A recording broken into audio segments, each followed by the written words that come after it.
Hello friends, आज मु दही माछ करी।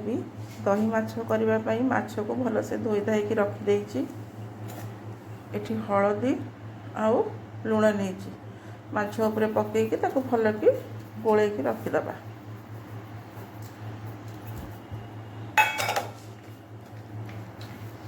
माछ तो मु गोल रखी तादेह आपन टिके तेल भी पकई गोल देले कौन हम कि माछटा भाजिला बेलू से लगभग करेई एठी मु सोरिष 3 चामच, 1 चामच जीरा, गोटे बड़ रसुण, गोटे एटार सुखिला लंका 4टा बाटिकी रखी।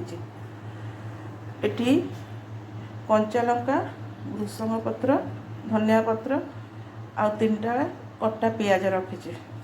आठी गोटे पैकेट दही आटा फुटण। चलतु एथर करवा आरंभ करवा। मैं गैसटा ऑन कली तापरे करेईटा बसैली। दही माछटारे माछटा को बेसी कड़ा कि भाजबेनी, ताको टिके हल्का हल्का भाजबे। बर्तमान ता देहरे सोरिष तेल पकेइबा।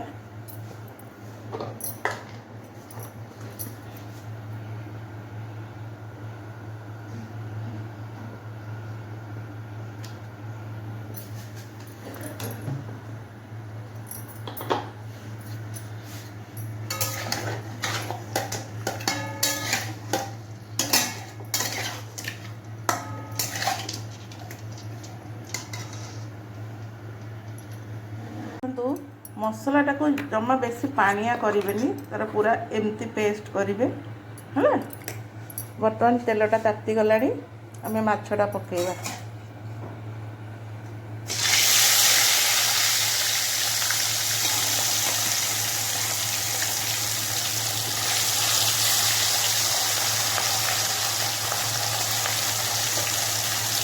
देखो माछटा अबिका हो गला। बर्तमान माछटा को काढ़ीदबा।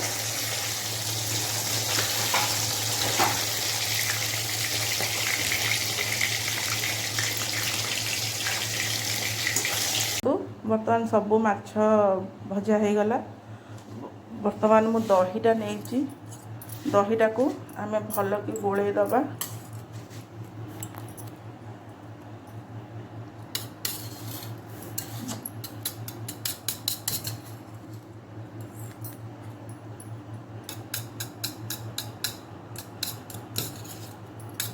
दहीटा को भल कि गोले कि ताधे सोरिष मसला टिके चीनी पकेइबा।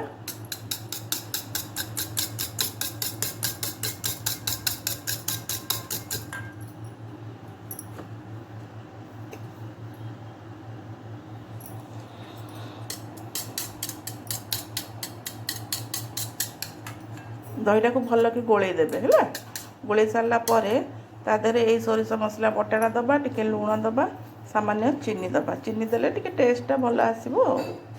बर्तमान माछ भाजी सारा पर करेई रे जो तेल थिला तादेहरे आउ अल्प टिके तेल देली। तेलटा ताती गलानी। तादेहरे एटी फुटण रखी। फुटण टिके पकेइदबा। एटी कंचा लंका,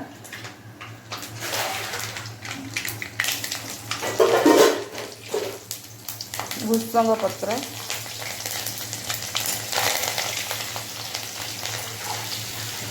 आउ जो चुन चुन कटा होता पियाज, कटा पियाज पकेइदबा।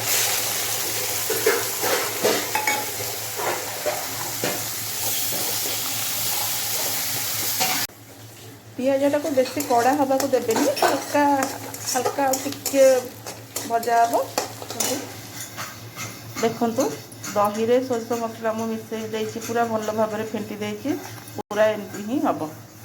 आपड़ जदि चाहिए तादेहरे अल्प टिके बेसन मिसई पारे, न मिसेले भी चलो, सेमती किसी ना। पियाजटा हो गला। से मु हलदी गुंड और लंका गुंड रखी पकेइदबा।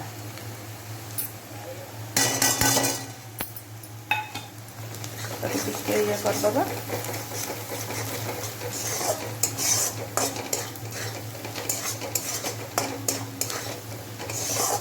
बर्तमान आपण चुलीटा को कमई देबे।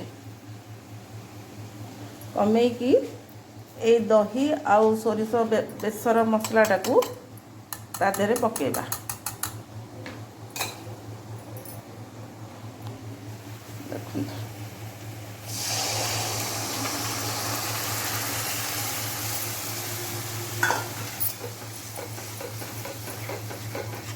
ପକାଇକି ତାକୁ ଭଲରେ ଘାଣ୍ଟିବେ।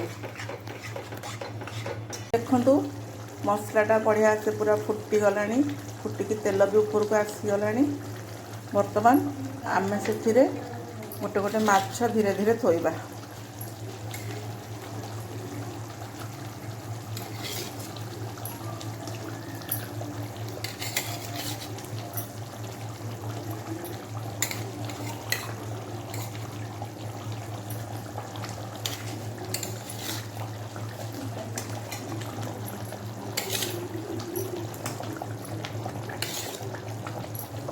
ମାଛ ଭିତରେ ମସଲାଟା ଯେମିତି ପଶିଯିବ, ଟିକେ ଭେଦି ଗଲେ ଟିକେ ମାଛଟା ଟିକେ ନରମ ହେବ ଆଉ। ବର୍ତ୍ତମାନ ଦେଖନ୍ତୁ ଦହି ମାଛ ପୁରା ରେଡ଼ି।